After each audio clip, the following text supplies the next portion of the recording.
Chers collègues, chère Esther Duflo, vous inaugurez aujourd'hui la chaire annuelle Savoir contre pauvreté du Collège de France, une chaire originale à plus d'un égard.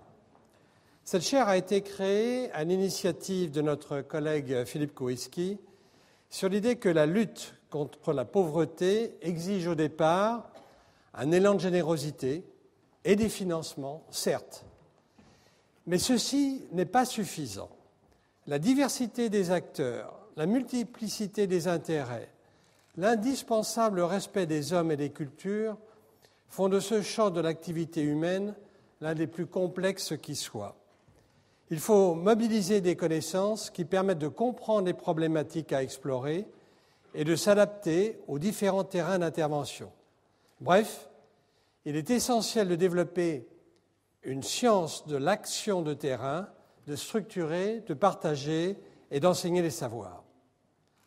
Grâce à un expert de premier plan au niveau international, cette chaire permettra d'aborder sur un cycle de 5 ans des thèmes tels que l'accès aux ressources naturelles, l'urbanisation croissante, les questions de santé ou encore l'économie du développement.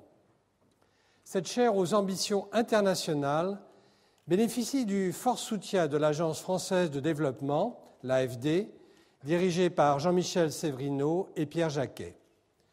Le partenariat de l'AFD avec le Collège donne à cette chaire l'ampleur nécessaire pour organiser des colloques internationaux, mettre à disposition de plus grand nombre les enseignements via Internet et diffuser une traduction en anglais de tout le cycle d'enseignement. Ce partenariat va au-delà d'une aide financière dans la mesure où l'AFD apporte également son expertise sur les questions du développement. Fait nouveau aussi, grâce à une collaboration avec l'Agence universitaire de la francophonie, animée par Bernard Cerchieglini, cette leçon inaugurale est retransmise en direct dans plusieurs des campus numériques de l'agence. Elle sera suivie d'une visioconférence dans les centres de Rabat, Sofia, Bamako, Yaoundé, Antananarivo, qui permettra aux professeurs, en l'occurrence vous, de répondre aux questions des acteurs du développement sur place. Le Collège de France ne pouvait mieux vous choisir, Esther Duflo, comme première titulaire de cette chaire. Votre trajectoire est remarquable, puisque rapidement, après une formation à l'École normale supérieure et une thèse d'économie, vous êtes nommé professeur d'économie du développement et de réduction de la pauvreté au Massachusetts Institute of Technology. Votre recherche est fondée sur une idée simple, l'idée qu'une évaluation rigoureuse et objective est possible et nécessaire pour juger de l'efficacité d'une stratégie en matière d'éducation, de santé, de microcrédit.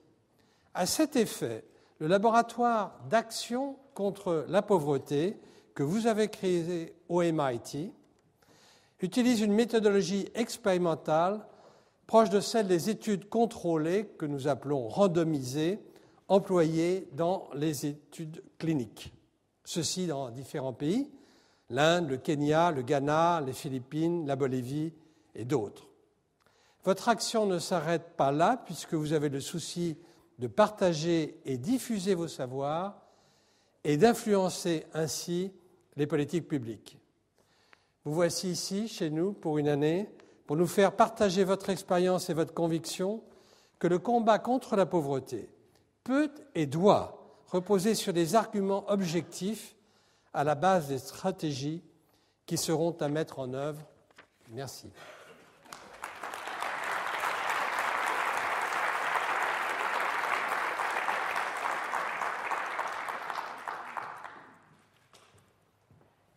Monsieur l'administrateur, chers collègues, chers amis.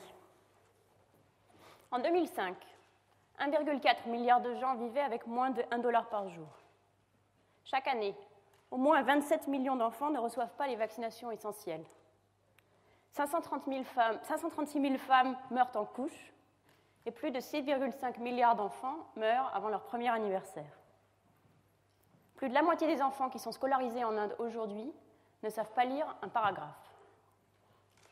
Devant l'ampleur, la complexité et le choc provoqués par de telles situations, il est tentant soit de baisser les bras, soit de proposer des solutions radicales, de promettre la fin de la pauvreté. Avec cette chaire Savoir contre pauvreté, je voudrais vous proposer cette année une troisième voie, ambitieuse mais consciente de ses limites. Nous ne détenons pas la clé de la fin de la pauvreté. Mais il est possible de lutter mieux contre les maux qu'elle engendre, et le savoir a sa place dans cet effort. Il doit nous aider à proposer des solutions et à en évaluer la pertinence. Je vais m'attacher à montrer le rôle possible de l'économie dans la lutte contre la pauvreté en présentant la méthode expérimentale en économie du développement. Cette approche privilégie l'expérimentation créative. Elle part du principe qu'il est possible d'améliorer la politique économique et sociale en essayant de nouvelles approches et en tirant les leçons de leurs succès et de leurs échecs. Idées nouvelles et solutions anciennes sont évaluées sur le terrain avec la rigueur des essais cliniques. Dans cette évaluation, nous apprenons les politiques qui sont efficaces et celles qui ne le sont pas. Et ce faisant, nous comprenons aussi mieux les processus fondamentaux qui sont à l'origine de la persistance de la pauvreté. La science et la lutte contre la pauvreté se renforcent donc mutuellement. Le discours sur le développement tend parfois à la caricature. Ainsi, Jeffrey Sachs, qui est conseiller à l'ONU et directeur de l'Institut de la Terre à l'Université de Columbia, pense que la pauvreté pourrait être éradiquée si les pays riches acceptaient de tripler leur volume d'aide au développement par année, la faisant passer de 65 milliards par an à 195 milliards par an. En effet, selon lui, les pays pauvres sont enfermés dans une trappe de pauvreté, due notamment au climat, à la géographie, aux maladies. Mais on peut sortir de cette trappe avec des interventions ciblées. Pour d'autres, comme Bill Easterly, qui s'oppose à Jeff Sachs depuis l'autre extrémité de New York, à New York University, l'aide au développement ne sert à rien. Au contraire, ses effets délétères sont bien supérieurs à ses effets potentiels possibles. Dans son livre « Le fardeau de l'homme blanc », il dénonce le lobby de l'aide comme une espèce de néocolonialisme qui ne doit sa survie qu'à l'existence de ce lobby. Pour Bill Easterly, la seule façon de garantir la fin de la pauvreté, c'est de garantir une croissance durable. Il reconnaît que nous n'avons pas les clés de la croissance en tant qu'experts, mais il propose néanmoins une solution au problème, la liberté, la démocratie et le marché. S'appuyant sur Hayek et Friedman, il explique que le libre jeu du force de marché est le seul moyen de faire émerger des solutions adaptées à chaque pays et de garantir la prospérité de tous dans le long terme. Toute tentative pour forcer ce processus ne peut que le faire dérailler. Jeff Sachs et Bill Easterly ne sont pas les seuls à proposer ainsi des solutions miracles pour éradiquer la pauvreté. Il y a le consensus de Copenhague, il y a les propositions de Paul Collier, etc. Ces experts se partagent l'espace public et s'opposent fréquemment les uns aux autres avec passion, et néanmoins ils ont beaucoup en commun.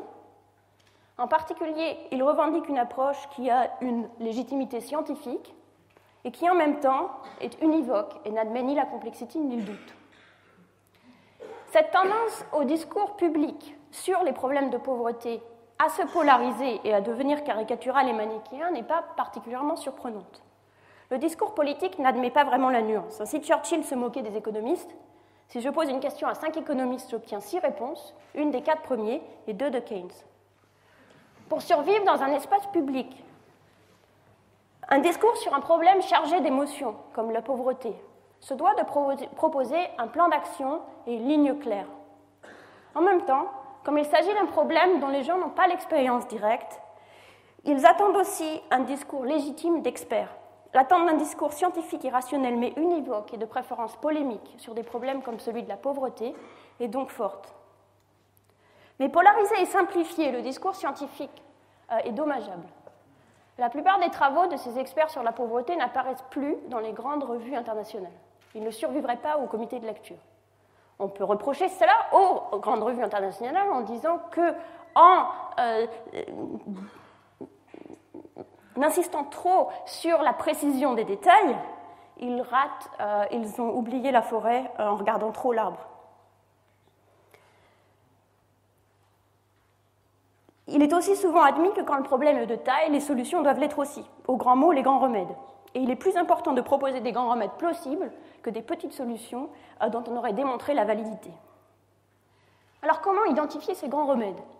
Eh bien pour le faire, les travaux de ces experts, en général, utilisent tous la même base de données, qui est une base de données sur à peu près 100 pays, parfois 200 pays, avec le PIB, la population, le niveau d'éducation, les institutions, le paludisme, etc.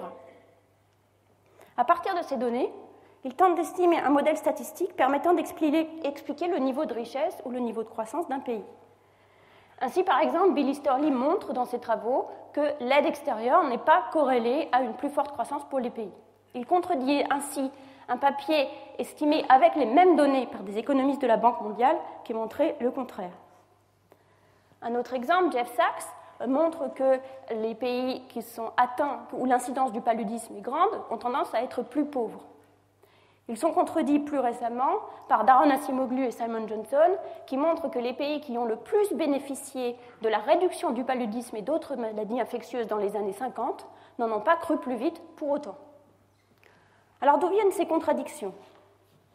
Du fait qu'il n'est tout simplement pas possible, en prenant une base de données sur 200 pays, en regardant leurs expériences, d'isoler avec ces méthodes statistiques les mécanismes profonds de la croissance économique.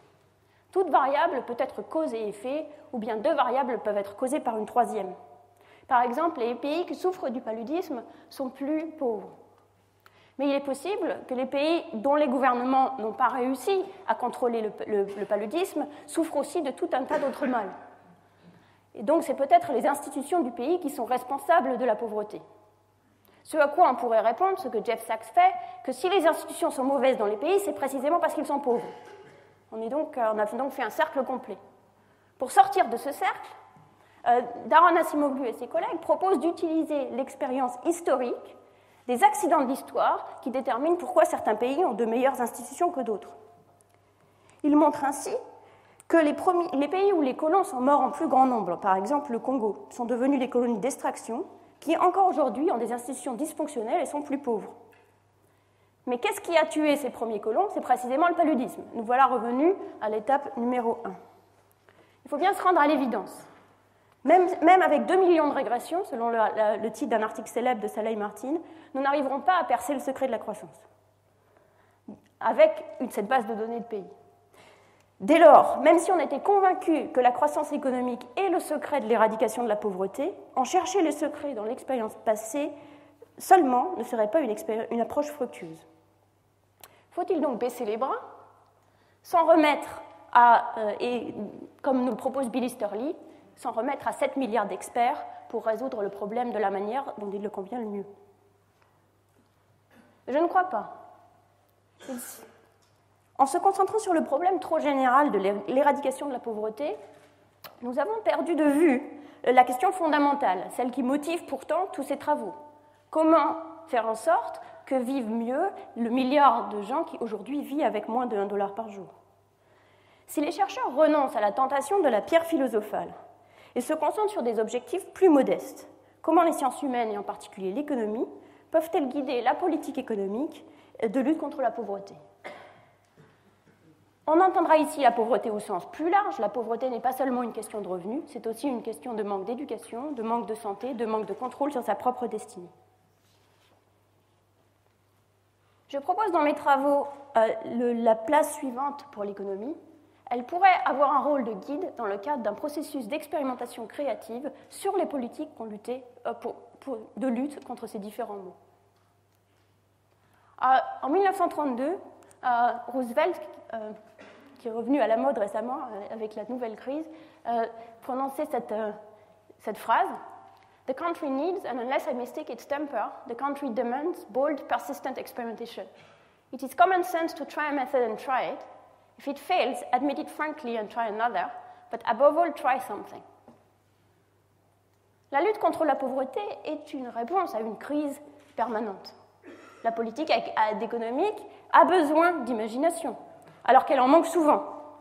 Les chercheurs les personnages politiques ne sont pas exempts de la tentation des chercheurs de la recherche de l'absolu. Les effets d'annonce, les ambitions démesurées, l'impossibilité d'admettre un échec sont autant de freins à l'innovation sociale. La lutte contre la pauvreté a besoin d'expérimentation dans les deux sens du terme. D'une part, il faut essayer sans relâche de nouvelles approches. Mais il faut également se donner la chance de reconnaître ses erreurs et d'en apprendre quelque chose. Pour ça, l'expérimentation ne doit pas être juste une petite expérience dans un coin, elle doit être une expérience scientifique. Les économistes peuvent apporter une contribution à ce processus pour deux raisons. D'une part, parce qu'ils ont un petit domaine d'expertise qui leur permet, dans ce domaine, de proposer ou d'identifier des solutions nouvelles et de faire des suggestions. Et d'autre part, parce qu'ils ont l'expertise pour aider à évaluer rigoureusement les programmes essayés et de faire de l'expérimentation une expérimentation réellement scientifique. Je vais maintenant m'attacher à discuter un petit peu plus de ces deux points. Je crois profondément que les économistes peuvent contribuer à l'innovation sociale. Il y a pourtant une tradition purement positiviste en économie qui est traditionnellement attribuée à l'école de Chicago. L'agent économique est comme un joueur de billard et l'économiste est comme un physicien qui le regarde jouer. De même que le physicien doit regarder le joueur de billard pour comprendre les lois physiques, l'économiste peut étudier les lois économiques en regardant le comportement des agents économiques. Si le physicien remplaçait les joueurs de billard, ce serait probablement un désastre. Et de même, si l'économiste essayait de remplacer l'agent économique ou de lui faire des suggestions, il ne ferait qu'empirer les choses. Le principe est exprimé dans cette boutade bien connue. Il n'y a pas de billets de banque sur les trottoirs. Si l'agent pouvait faire mieux en se comportant différemment, il l'aurait déjà fait.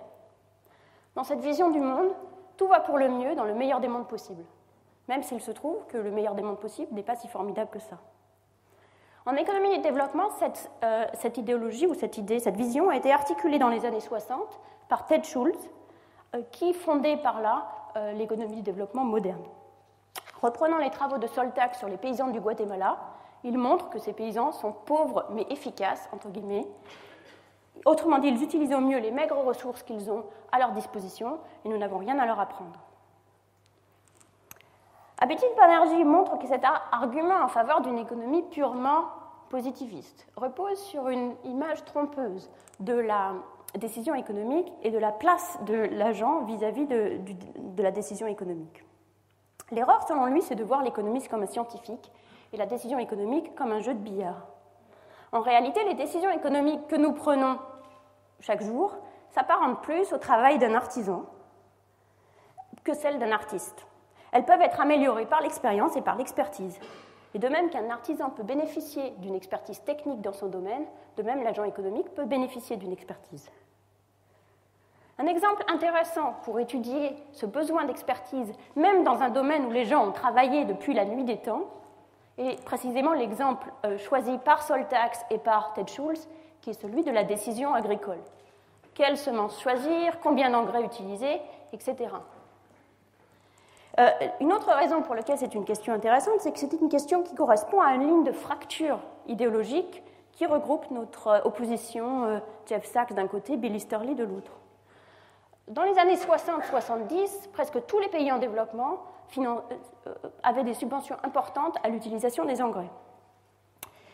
L'école de Chicago considère que subventionner l'utilisation des engrais est dommageable. Les fermiers ne doivent pas employer d'engrais si l'augmentation de la productivité agricole qui en ressort est moindre que le coût de fabrication. Donc si on subventionne les engrais alors que les paysans décident de ne pas le faire eux-mêmes, on ne risque que d'en encourager les abus, ce qui n'est bon ni pour l'économie ni pour l'environnement. Les institutions internationales comme la Banque mondiale avaient plutôt tendance à être du côté de l'école de Chicago, mais plus récemment, l'expérience positive de plusieurs pays comme le Malawi, qui a réintroduit les subventions agricoles, a fait changer un petit peu la balance. En particulier, c'est la pierre angulaire du programme de Jeff Sachs pour éradiquer la pauvreté. Et donc, il y a un débat qui fait rage. Le raisonnement de l'école de Chicago, selon lequel, si les engrais étaient rentables, les gens les utiliseraient déjà, demande, pour être exact, que les paysans connaissent parfaitement les effets des engrais. Mais les paysans manquent de temps et d'expérience pour expérimenter, parce que chaque saison est vitale. Donc si la technologie qu'ils utilisent déjà est satisfaisante, il y a très peu de chances qu'ils en essayent une autre, même s'ils savent qu'en moyenne, cela peut être positif, s'il y a une chance que pour eux, ça ne le soit pas. Certes, ils peuvent regarder ce que font leurs voisins et essayer de copier sur leurs voisins. Mais si c'est le cas, cela réduit l'incitation à l'innovation, puisqu'il est toujours possible de tirer parti de l'expérience d'autrui. Ainsi, Andrew Foster et Mark Rosenzweig montrent dans leurs travaux sur les cultures hybrides en Inde que bien que chaque agent se comporte de manière parfaitement rationnelle, le niveau d'innovation qu'il y a dans l'économie dans son ensemble n'est pas suffisant. Donc bien que chaque personne soit rationnelle, on ne peut pas dire que les paysans soient efficaces, puisqu'il y a potentiellement des méthodes plus efficaces qui ne sont pas adoptées. Dans nos travaux sur l'adoption des engrais avec Michael Kramer et John Robinson, sur lequel je vais revenir un peu plus tard, nous montrons qu'il peut même y avoir des situations où même la possibilité d'apprendre de ses voisins disparaît si l'innovation n'est pas suffisamment active. Dans ce type d'environnement, le progrès technologique peut être extrêmement lent. Il y a alors une place pour un expert, pas un économiste évidemment, mais un expert agricole, quelqu'un qui connaît suffisamment comment utiliser les engrais pour le montrer aux paysans et pour leur montrer comment faire dans leur champ spécifiquement. Si l'apprentissage social ne joue plus son rôle, il est même possible qu'il faille une stratégie plus massive, comme par exemple une distribution de kits de démarrage d'engrais, comme ça a été fait au Malawi, ou la concentration d'experts, comme dans les villages du millénaire. Ceci, c'est un exemple où on voit que le besoin d'experts reste présent, même pour des technologies anciennes comme celle de l'éducation, des engrais, pardon. Mais ce n'est pas un exemple où on a besoin d'économistes. Je vais maintenant vous donner un exemple où l'expertise économique spécifiquement peut jouer son rôle. En continuant sur les engrais. L'école de Chicago, toujours, nous explique que si les engrais étaient rentables, que je vais maintenant qualifier par si les engrais étaient rentables et que les paysans le savaient, ils les utiliseraient. Mais nos travaux au Kenya montrent que le fait que les engrais soient rentables ne signifie pas qu'ils sont forcément employés. Par exemple, nous trouvons qu'entre 20 et 30% des fermiers utilisent des engrais chaque année, bien qu'ils en reconnaissent l'utilité.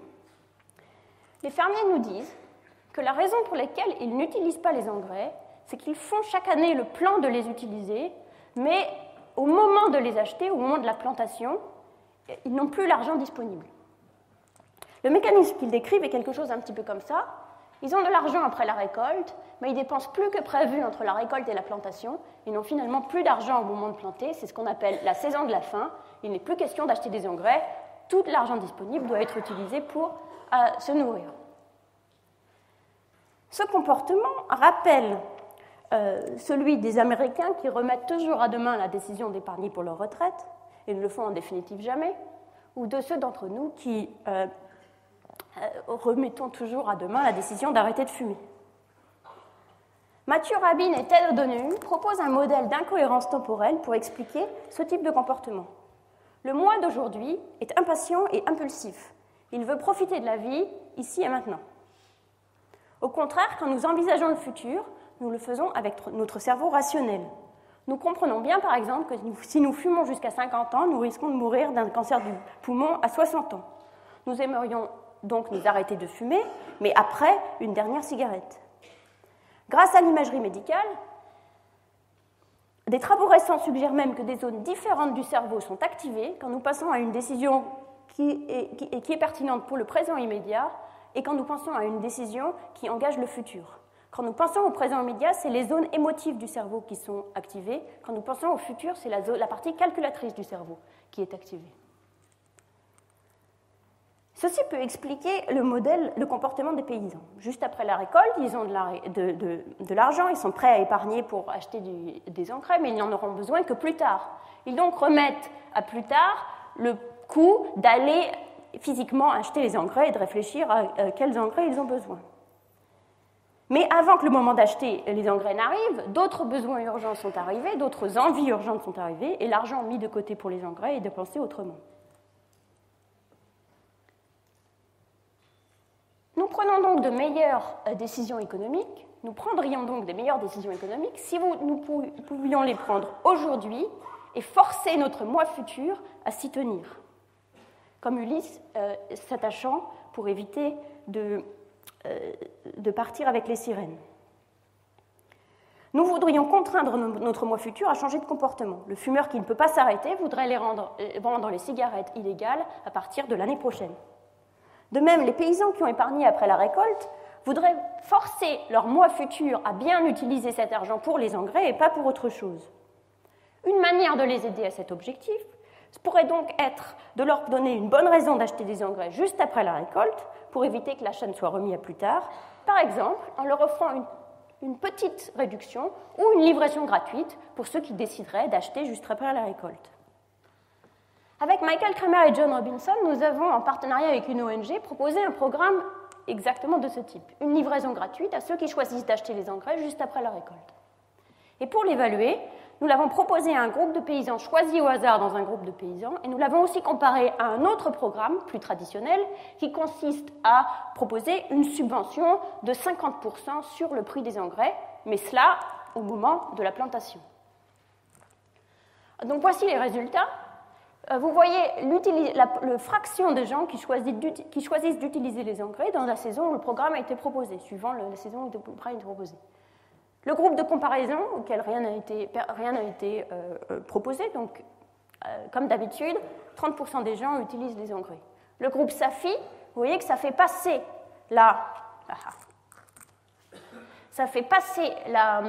l'adoption d'engrais de 30% à 51%.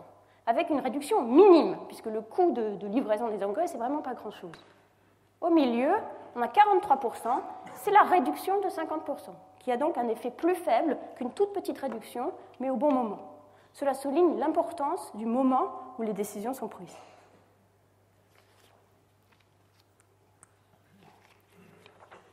Cette solution nous fait sortir de l'opposition un petit peu stérile, pro-subvention, anti-subvention. Une subvention très faible, comme par exemple une livraison gratuite, ne risque pas de distordre les décisions de ceux qui prévoyaient déjà d'utiliser les engrais ou de ceux pour qui il n'était pas question d'utiliser les engrais. Cet exemple montre donc que l'expertise des économistes n'est pas toujours inutile. C'est la connaissance de la prise de décision par un agent de ce type qui nous a conduit à proposer ce modèle et cette intervention. L'exemple de l'emploi des engrais illustre également à quel point il faut un autre postulat de l'école de Chicago, selon lequel si une innovation était bonne, elle existerait déjà. L'histoire des billets de banque sur les trottoirs. Un autre exemple similaire est l'exemple de l'invention du microcrédit. Après l'échec de grands programme de crédit subventionné, le pessimisme dominait dans les années 70-80 sur la capacité de prêter aux pauvres. On pensait que les pauvres n'avaient pas d'usage de l'argent, n'avaient pas d'hypothèque pour le rembourser, et que donc il n'était pas possible de leur prêter. Mohamed Younous refuse ce diagnostic et imagina une institution nouvelle qui lui rendit possible de faire crédit aux pauvres. Cette institution a demandé plusieurs années d'expérimentation avant d'arriver à la forme que nous connaissons aujourd'hui et qui est répliquée dans le monde entier. Elle est fondée sur le capital social, les incitations dynamiques, des réunions régulières et des taux d'intérêt qui sont élevés, même s'ils sont beaucoup plus faibles que ceux des usuriers. Évidemment, le débat n'est pas du tout clos sur est-ce que le microcrédit est utile ou est-ce qu'il ne l'est pas. On y reviendra dans le cours sur la finance un petit peu plus tard. Mais ce qui est clair, c'est qu'il est possible de prêter aux pauvres. L'innovation économique est donc possible. Elle demande de l'ingéniosité et de la chance. Il ne faut jamais considérer que tout a déjà été inventé, on a beaucoup de travail à faire. Cela dit, les économistes peuvent bien sûr se tromper. Ils le font souvent. Pour analyser un problème, ils doivent simplifier la réalité de manière à être capables de la modéliser. Cela peut les conduire à ignorer des aspects importants. Pour certains, conscients du fait que les apprentis sorciers peuvent faire plus de mal que de bien, c'est une raison pour rester en marge. C'est cependant ignorer que les économistes ne sont pas les seuls à faire des erreurs et à les répéter. Le processus de politique économique a tendance à aller de mode en mode. Aux grands barrages ont succédé le microcrédit, au microcrédit la décentralisation, et à la décentralisation les grands barrages, entre-temps revenus en faveur. Billy Sterlis s'indigne de l'enthousiasme des technocrates de l'aide internationale qui passent d'un programme à l'autre comme ça. Mais il ne faut pas ignorer que les gouvernements des pays en développement eux-mêmes ne sont pas exempts de ce genre de problème. Or, ils dépensent beaucoup plus pour l'aide internationale que l'aide internationale pour les pauvres. Chaque nouveau gouvernement introduit un nouveau programme, aucun bilan réel n'est fait, et les partisans des programmes se réjouissent de leurs échecs, de leurs succès, les opposants en dénoncent les échecs. Donc la deuxième partie de la phrase de Roosevelt qui disait « If it fails, admit it frankly and try another » est oubliée. Cet environnement sert de terreau à un pessimisme généralisé sur la possibilité de mettre en place des programmes de lutte contre la pauvreté. Il n'y a qu'un pas à franchir de l'observation qu'on ne peut pas prouver qu'une politique est efficace à celle qu'on a prouvé qu'elle ne l'était pas. C'est un pas qui n'est évidemment pas justifié, mais ce pessimisme et ce cynisme donnent une justification aux citoyens des pays riches et aux riches des pays pauvres pour s'opposer à la redistribution des richesses. Rien de plus confortable que de se dire que les fonds destinés à la lutte contre la pauvreté seraient gaspillés pour garder son argent pour soi. L'évaluation est donc indispensable, à la fois pour mieux utiliser l'aide publique et pour justifier des budgets plus importants. Elle est indispensable non seulement, mais pas seulement pour les programmes proposés par les économistes. Alors si elle est si indispensable, pourquoi n'est-elle pas plus générale ? Une première hypothèse, un petit peu pessimiste, c'est que l'évaluation n'est pas répandue parce que personne n'en veut. Pour les partisans d'un programme, il est essentiel de montrer un succès. Du succès dépend une réélection pour l'un, une promotion pour l'autre, la continuation du programme pour le dernier. Il y a donc une tendance générale à surestimer ces succès. Personne n'est dupe, ni les citoyens, ni ceux qui financent les programmes, mais tirer les leçons de l'expérience dans cet environnement devient impossible. Il y a certainement du vrai dans cette description. Je me suis heurtée plus d'une fois à des attentes très difficiles à être satisfaites par des résultats réels.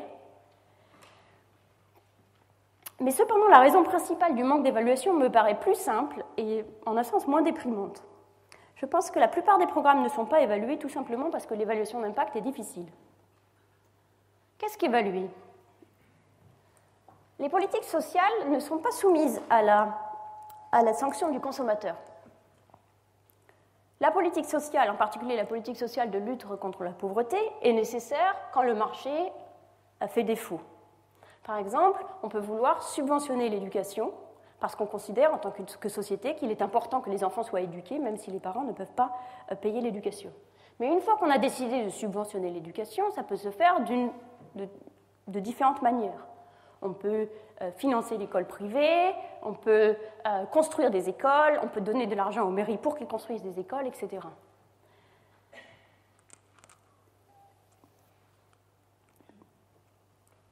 Mais même si les choix entrepris, tous ces choix déterminent, conditionnent la qualité de l'éducation.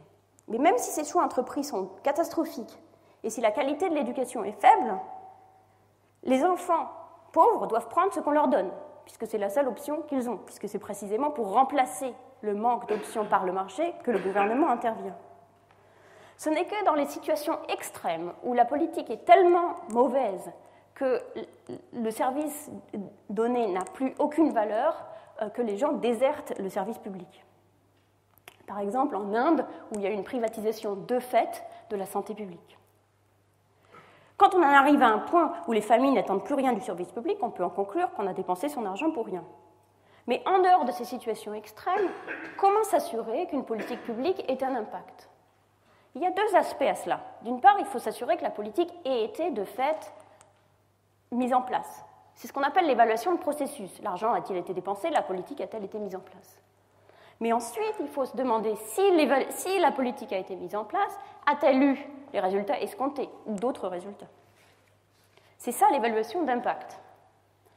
Or, l'évaluation d'impact est difficile parce que nous voulons comparer la situation de personnes qui sont exposées à un programme, à une politique, à la situation qu'ils auraient vécue s'ils n'y avaient pas été exposés.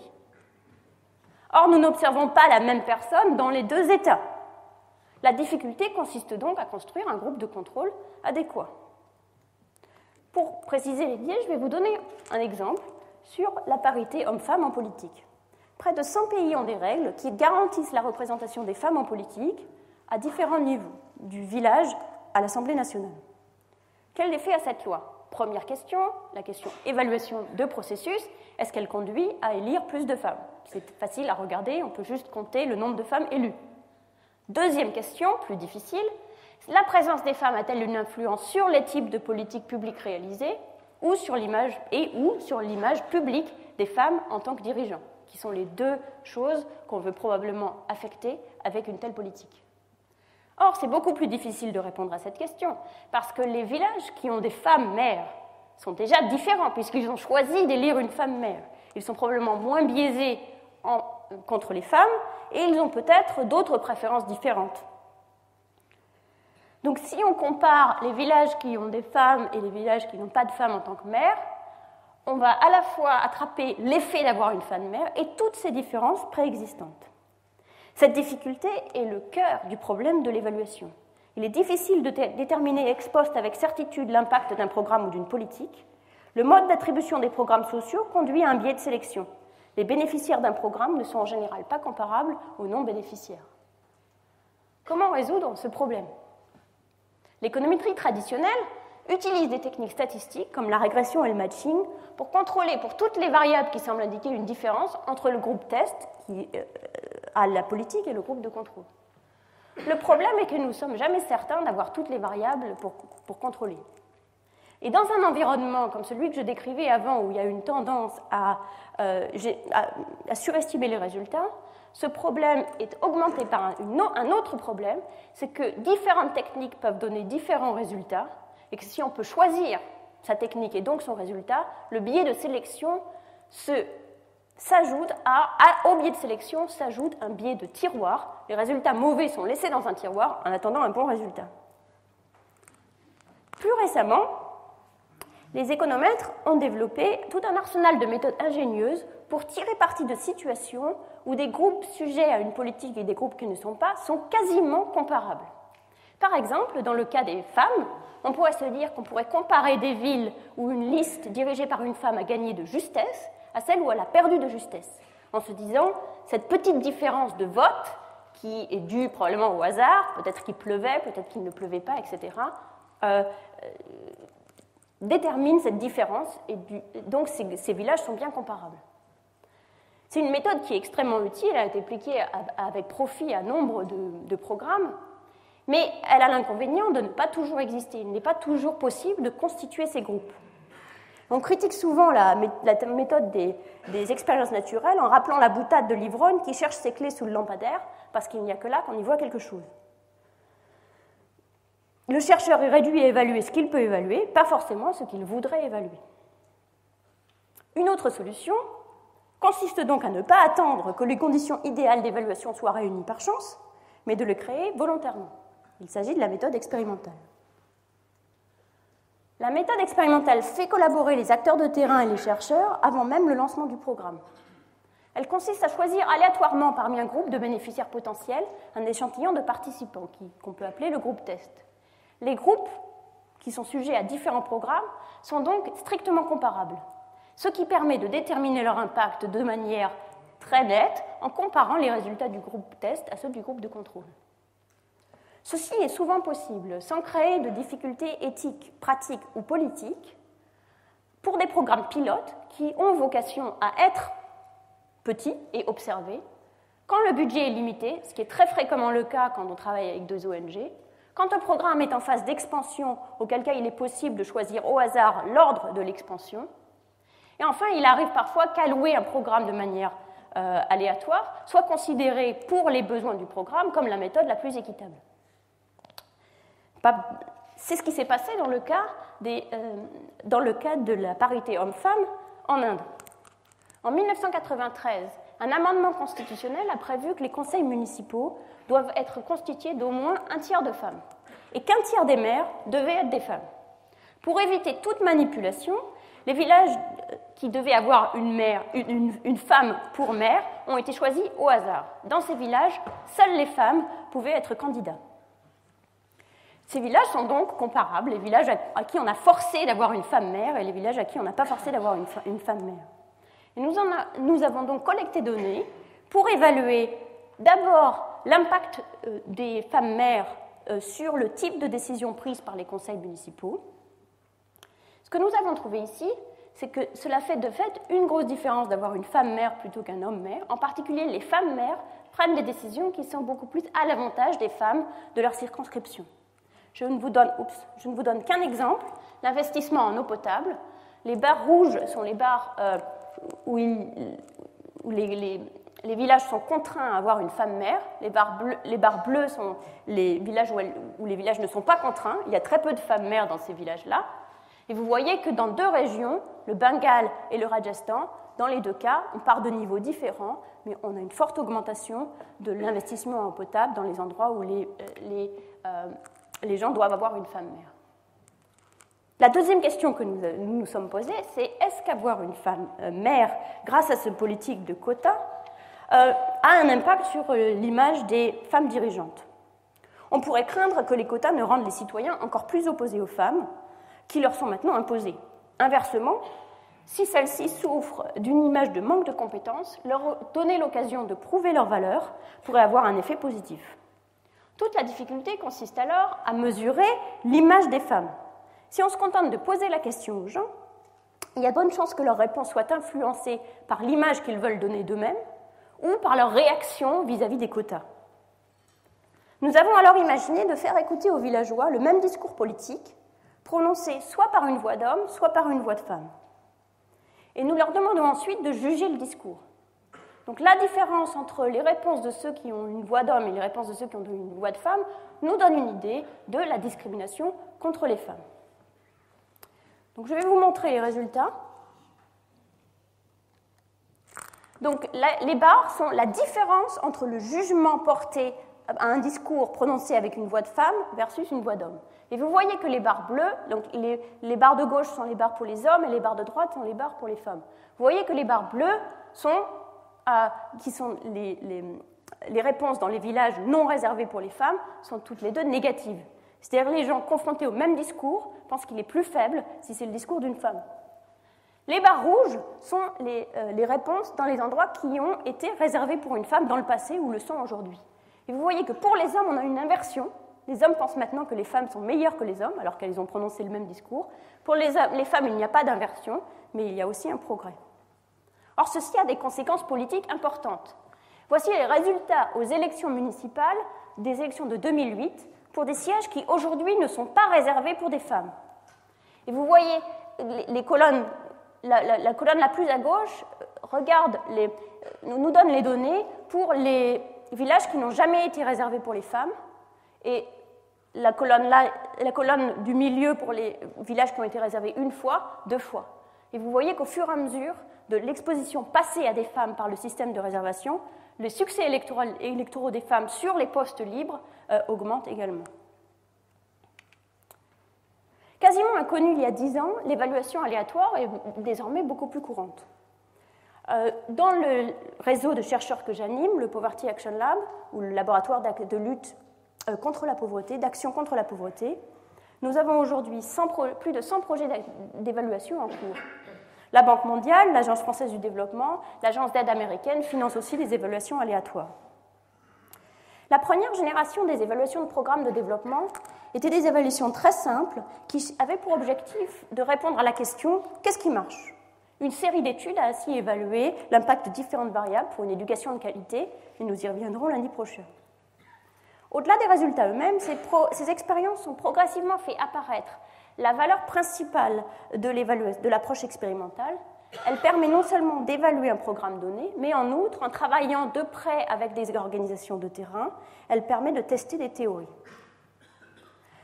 Pour les acteurs de terrain, travailler avec des chercheurs les force à préciser pourquoi ils pensent qu'un programme est efficace.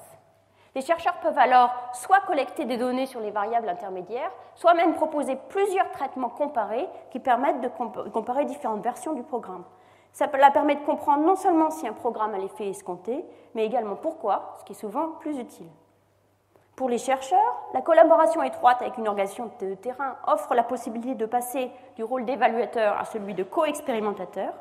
Et les programmes évalués sont souvent conçus ou choisis parmi tous les programmes possibles, car ils permettent de tester une théorie. L'interprétation des résultats expérimentaux se fait alors dans ce cadre. Chaque expérience appelle un nouvel éclairage et pose de nouvelles questions, déclenche une nouvelle réflexion qui produit à nouveau de nouvelles expériences. Je vais vous donner un exemple en revenant à l'exemple des engrais. C'était un exemple où ce processus d'aller et retour s'est fait dans le cadre d'un même projet de recherche entre 2001 et 2006. Les premières interventions avaient pour but d'explorer la manière dont les gens apprenaient par l'action. Donc, ce que nous avons fait, c'est de montrer à des paysans comment utiliser de l'engrais dans leur propre champ sur des toutes petites parcelles choisies au hasard, en comparant une parcelle test avec une parcelle contrôle. Ils avaient donc leur propre petite expérience aléatoire.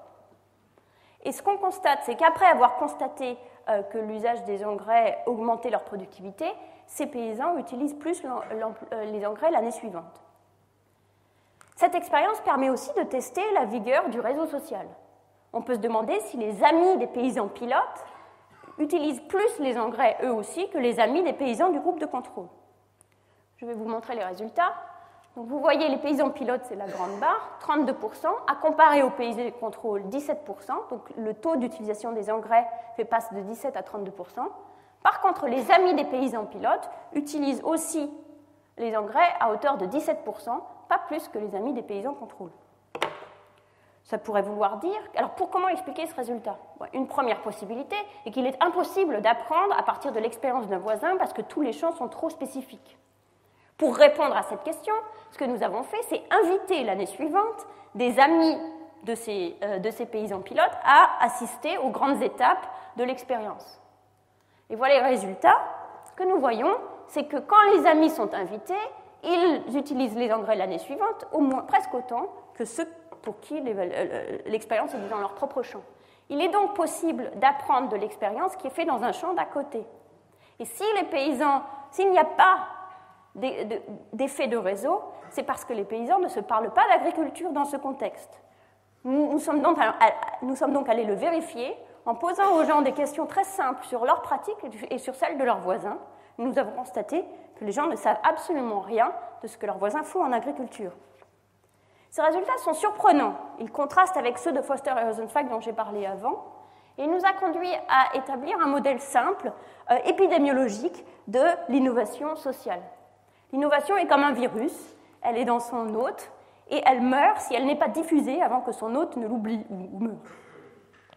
Il peut donc très facilement y avoir deux états stationnaires. Un cercle vertueux qui est le cercle vert, où les gens se parlent beaucoup, donc les innovations survivent parce qu'elles sont diffusées, donc il y a beaucoup d'innovations, donc ça vaut le coup de parler à ses voisins et les gens se parlent. Un cercle vicieux qui pourrait être avec les mêmes paramètres dans l'économie, où les gens ne se parlent pas, donc les innovations ne survivent pas, donc il y a peu d'innovations, donc les gens ne se parlent pas. Ce modèle a lui aussi des implications empiriques et nous nous préparons à les tester l'été prochain. C'est ce cadre théorique qui permet aux expériences de se renforcer mutuellement et à la connaissance de croître. C'est aussi ce cadre théorique qui permet la généralisation du savoir. Les résultats d'une seule expérience ne peuvent pas nécessairement être reproduits. C'est souvent une critique qu'on fait d'ailleurs à l'évaluation aléatoire. Ce qui est efficace au Kenya ne l'est pas forcément en Inde, et vice-versa. Les effets dépendent du contexte. C'est évidemment vrai, mais cela dit, aucune politique économique et sociale cohérente ne serait possible s'il n'y avait pas une certaine continuité entre les circonstances et les individus. Les effets d'un programme peuvent donc varier d'un individu à l'autre, mais un raisonnement a priori peut nous guider sur les caractéristiques du contexte ou du programme qui ont des chances d'être pertinentes, et donc nous pouvons tester le même programme dans différents contextes ou des programmes légèrement différents dans le même contexte. Cela est bien illustré par un exemple récent qui met à nouveau en scène nos amis Jeff Sachs et Bill Easterly. Doit-on ou non distribuer gratuitement des moustiquaires imprégnés? Les moustiquaires imprégnés d'insecticides dans la fibre sont considérés comme la méthode la plus efficace de lutter contre le paludisme aujourd'hui, en l'absence d'un vaccin. Comme les moustiquaires ont un effet externe positif, puisque les moustiques, s'ils ne peuvent plus manger, partent ailleurs, il est de bon sens de subventionner l'achat des moustiquaires. Par ailleurs, l'élasticité prix est élevée, donc c'est un argument en faveur de la gratuité, pour avoir beaucoup de moustiquaires dans un endroit qui soit utilisé. Mais il y a une littérature du marketing social qui veut que le prix ne doit pas être zéro. Il doit être faible, mais rester positif. Ces arguments sont repris par Bill Easterly dans son livre. Pourquoi? Il y a d'abord un effet de sélection. Si les moustiquaires sont gratuites, ceux qui n'en ont pas besoin y auront accès et il risque d'avoir du gaspillage. Il y a enfin un effet psychologique. Payer pour quelque chose le rendrait plus précieux. Pour ces deux raisons, ceux qui ont payé pour une moustiquaire ont peut-être plus de chances de l'utiliser.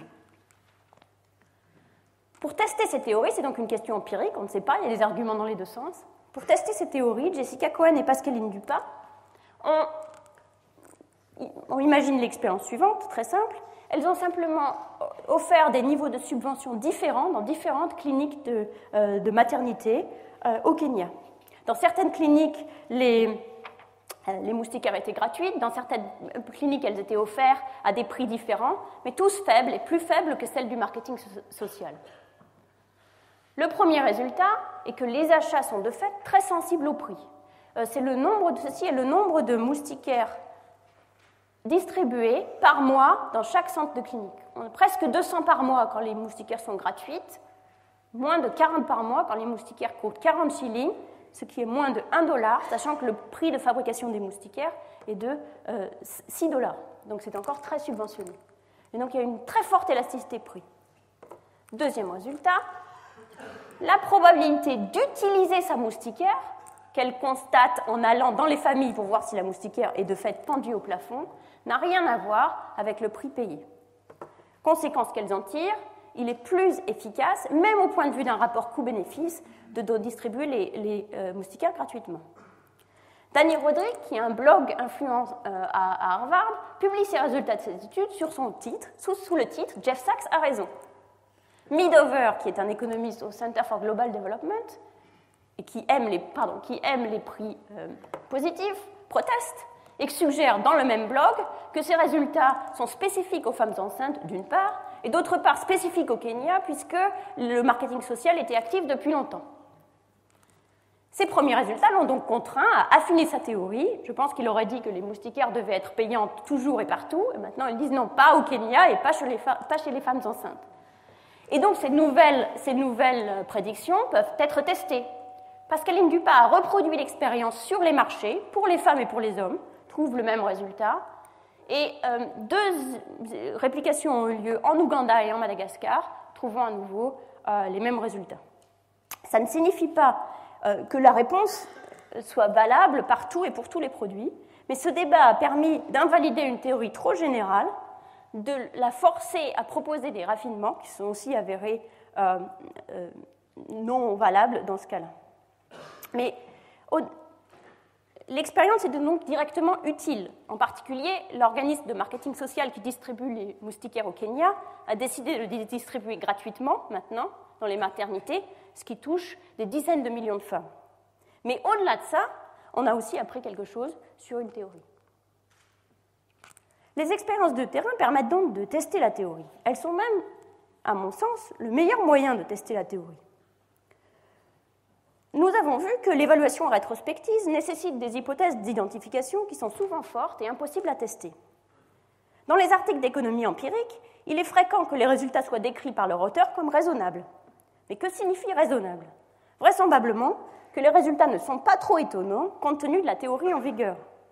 Si les résultats sont surprenants, par exemple si on trouve qu'il n'y a pas d'effet de réseau social, on peut en conclure non que ce n'est pas la théorie qui est fausse, mais les hypothèses d'identification.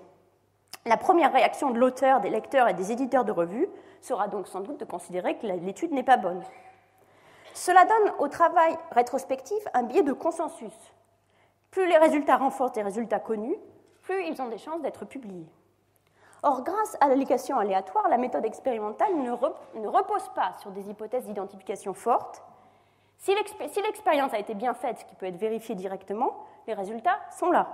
Comme disait Feynman, "It doesn't matter how beautiful your theory is, it doesn't matter how smart you are, if it doesn't agree with the experiment, it's wrong." Les expériences de laboratoire en économie ont aussi cette caractéristique. Les expériences de laboratoire utilisent des sujets volontaires, souvent des étudiants, et leur demandent de prendre des décisions plus ou moins fictives dans un environnement contrôlé, qui permettent aussi également de remettre en jeu les théories traditionnelles.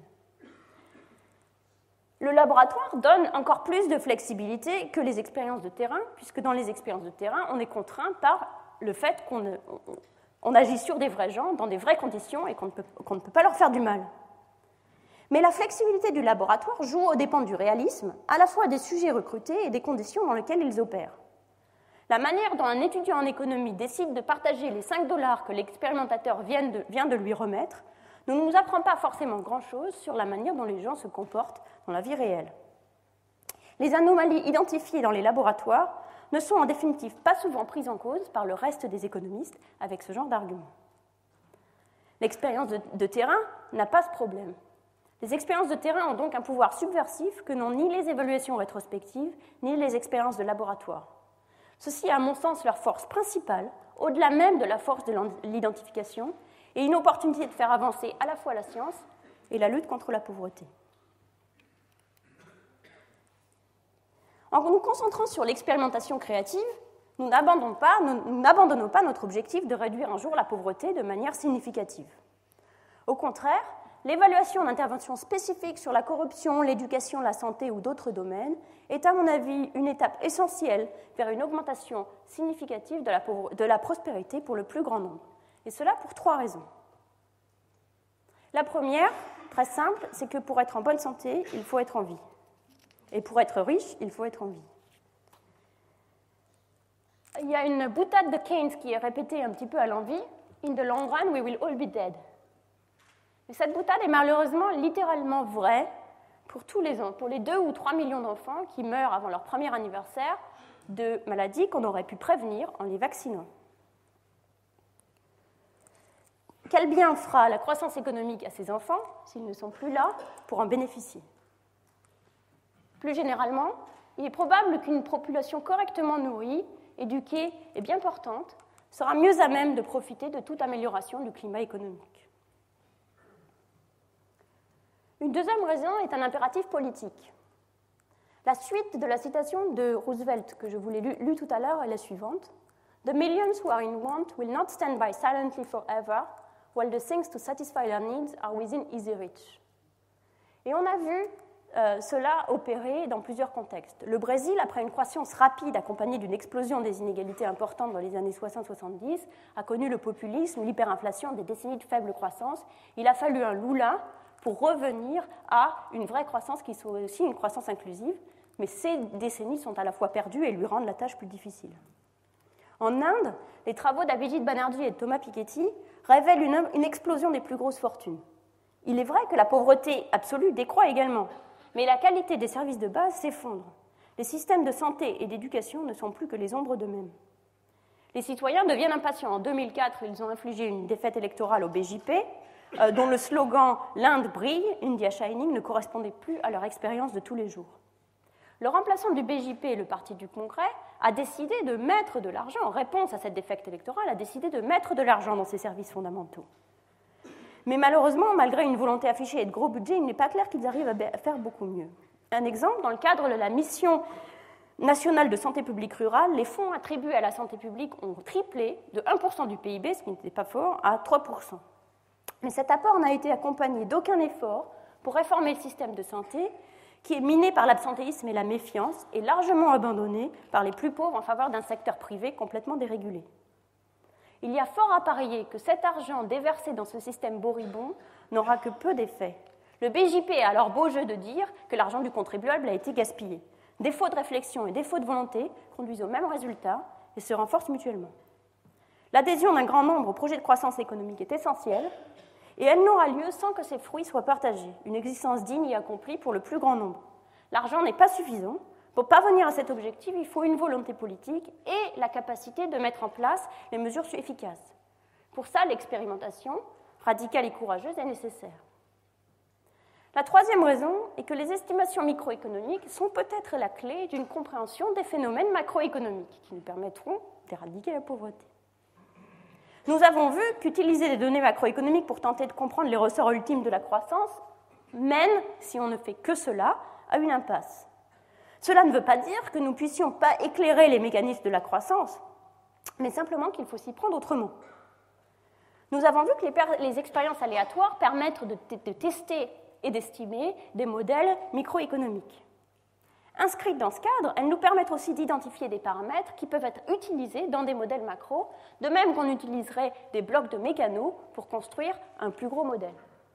Ce modèle macro peut alors être calibré sur une économie réelle, ce qui permet d'en évaluer la pertinence.